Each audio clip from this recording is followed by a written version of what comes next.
Okay, I know you're all tired. It's been a long, but I have to say a really exciting and rich day of amazing conversations. And though we're shrinking in the room, the people that are watching live streaming all over the world keep growing, because I keep getting emails from people from every corner. So just remember, it's not just the people in the room, but everywhere that's watching it. So I want to take a few minutes and thank a few people before I hand it over to Abena Busia, who's going to do the final closing for us.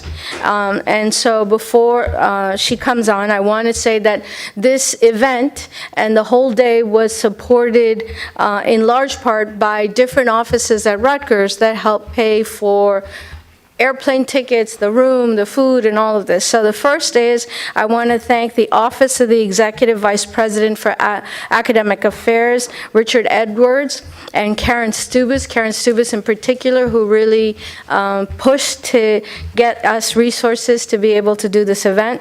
Douglas Residential College, Dean Jackie Litt and Karen Alexander, not just in terms of resources, but really a true partnership of CWGL and Douglas Residential College with volunteers, with classes, and I mean, then anyway, and I think it's going to be a partnership that's going to grow as we move forward. So I want to especially talk about that partnership.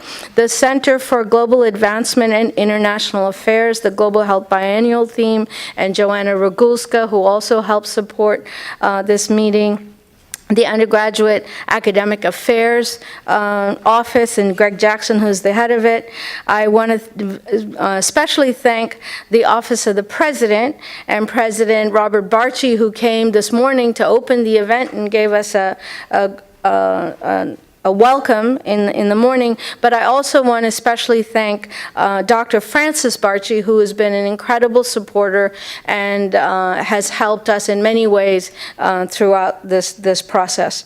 I want to other than these offices at Rutgers, the donors that fund the center, and I'm sure some of their funds also got used for this event, Ford Foundation, and I don't know where LaShawn Jefferson is, but our program officer, who's a very amazing donor and friend, the Foundation for a Just Society, another foundation that remains anonymous, Rutgers University, and the Institute for International Education. I want to thank all our speakers, and I'm not going to name them since you've seen them, but many of them have traveled from very, very far to come and share their wisdom and to help us think through these issues. So our speakers are amazing. The participants who are in the room and live streamed and who were here before, thank you all for coming to make this a very rich event. We also had quite a few, and I'm not going to name them because the list is too long, but we had faculty ambassadors, and these were faculty who agreed to be ambassadors to this event and assign this to many of their classes, have homework assignments, and also try to promote this event throughout Rutgers so that we can get more students involved. And so on our website are the list of amazing faculty ambassadors. Many of them are still in the room. Last but not least, I want to thank, no, actually not last. All right. I want to thank our staff. And I'll start, and one thing I want to remind those of you who don't know us very well, we're really tiny. And so we pulled off an amazing thing with a very small group of people. So I want to start by thanking Savi Bisnath, our Associate Director, who you saw before. Amari Vorastagi, over here, our Administrative Director. Lucy Vidal, over here, the Communication Director, who did all the tweets, all that stuff is her genius, and including the poster, and I mean, I can't even go on through all the stuff that she's done. Zareen Hamid, who's over here, our program coordinator on gender-based violence, who who jumped in and, you know, organized, volunteers, did all the stuff. Aretha Oliver Creighton, who's over there, who literally joined us 2 weeks ago and was put in the middle of organizing all of this. So it will get calmer soon, Aretha, I promise. And Margot Baruch, who was on our staff until 2 weeks ago. I'll still thank you. She's now gone over to the Douglas Residential College. I don't feel bad about it. It's good. But Margot really helped coordinate so much of this. Any of you who traveled and all of this know how much Margot's done. Margot was invaluable to this process, and I wish you luck, and I hope you come back and visit us tomorrow. And now, last but not least, we had an incredible number of volunteer students who really helped pull this together. As I said, we have a tiny staff, but we have amazing students who come and do all the stuff. So I'm just going to, there's quite a few of them. I'll name them. Leyland, who actually doesn't even go to school here, but just came, oh, there she is. Leland, I said the wrong, who doesn't even go to school here, but decided to come and spend a month just volunteering for us just when we needed it. So we're very happy.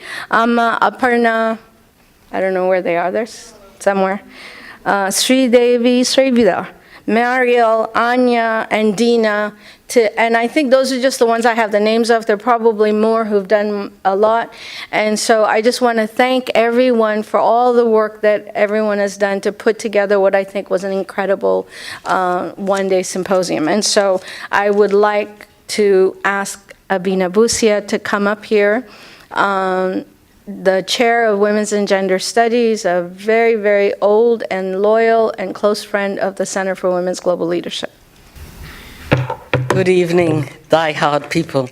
I'm glad that you're all still here, and yes, I am a very old friend of the Center for Women's Global Leadership. I'm very proud of having been on its advisory board since before day one, and I'm still here. I am also the chair of the Department of Women's and Gender Studies, which is very proud to sponsor anything the Global Center does. So, I'm here to do one significant thing by way of looking back and looking forward.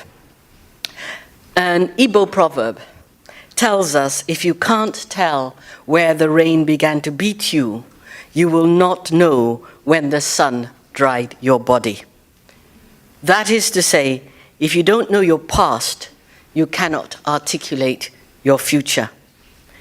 This whole day has tried to keep us mindful of that truth.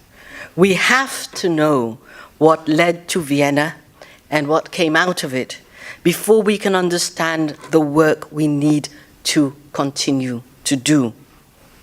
In many respects, it would have been easy for the center simply to look back on, a glorious past. Look what we managed to pull off. But that's not what today has been about, because the center is not ever about that. The center is about the work we have to do. And today has been to let us understand what we did so we can know how to continue. And we, I think, all agree that has been done very well. However, some of the people who made Vienna possible, are here with us. However, others, two in particular, are not. I've been asked to conclude this conference with a poem that I was asked to write in tribute to the work of the Center for Women's Global Leadership at a celebration during the 16 days which, as we all know, the center established.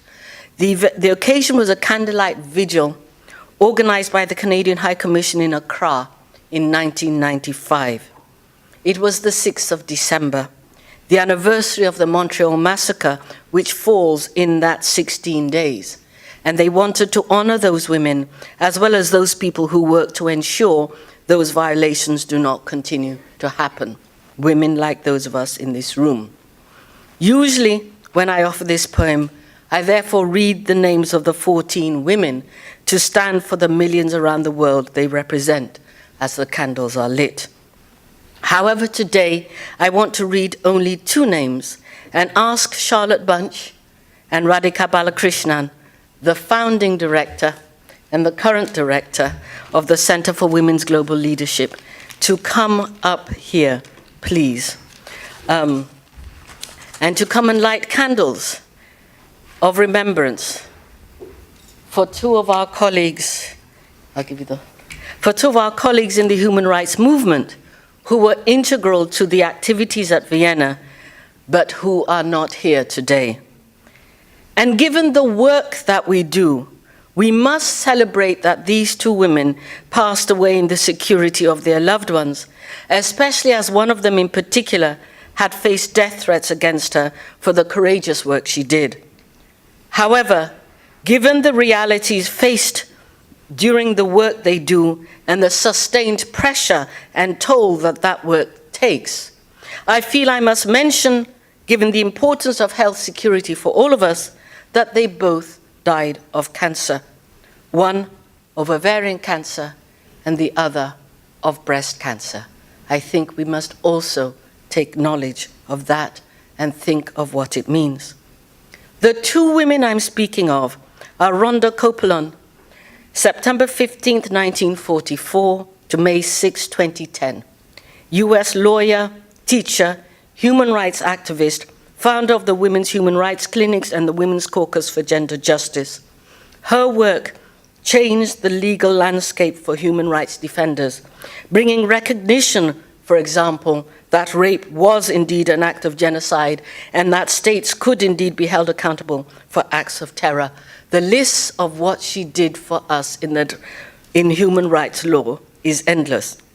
But she is, however, probably most famous for bringing to the Supreme Court of the United States Harris versus McRae, the law trying to overturn the Hyde Amendment and restore the right to use Medicaid for abortions, a case which she lost on the same day as she won her greatest landmark case, Filartiga versus Peña Irela, a ruling that upheld in US law the principle that victims of human rights abuses committed abroad could indeed have recourse to US courts for protection and redress, even when the perpetrators were acting on behalf of the state, in that particular case, the state of Paraguay.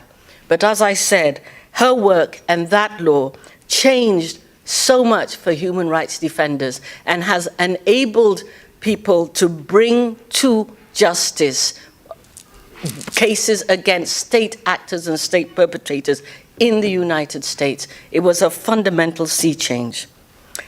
The second person is our friend Sunila Abeyesekera, September 4th, 1952 to September 9th, 2013. We lost Sunila just a little under a month ago.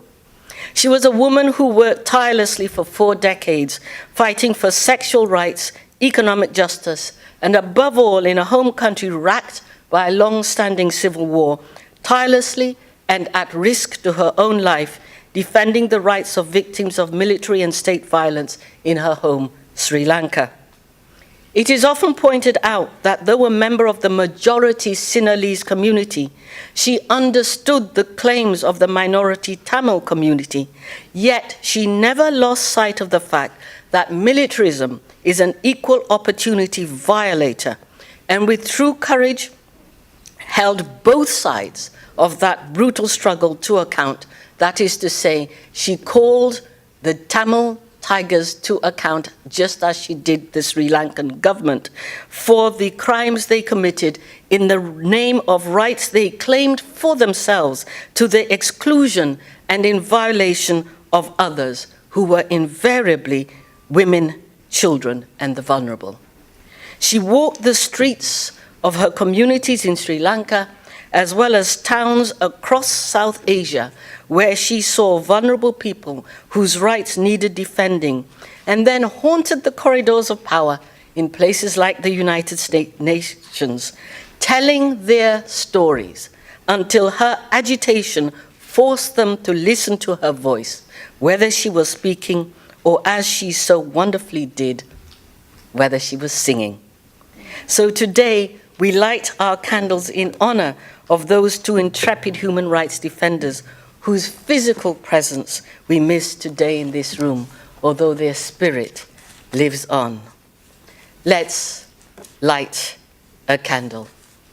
Let's light another candle for old women, rejected wives, and all women powerless and silenced, whose children have forgotten the ones who gave them birth. Let's light a candle. Let's light another candle for childless wives, violated women, and all women scorned, whose brothers have forgotten the same mothers they mourned. Let's light a candle.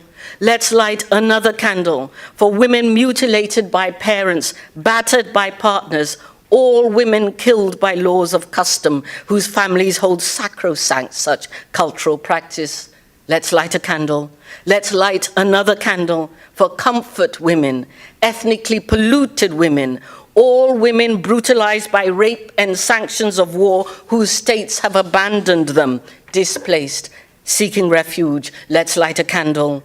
Let's light another candle for girl children unmourned in death, oppressed in life, all girls unborn to life, whose people place no honor in girls. Let's light a candle. Let's light another candle also for warrior women working for women, all females, all feminists, all sisters in spirit. Let's light a candle. Let's light another candle. Amen.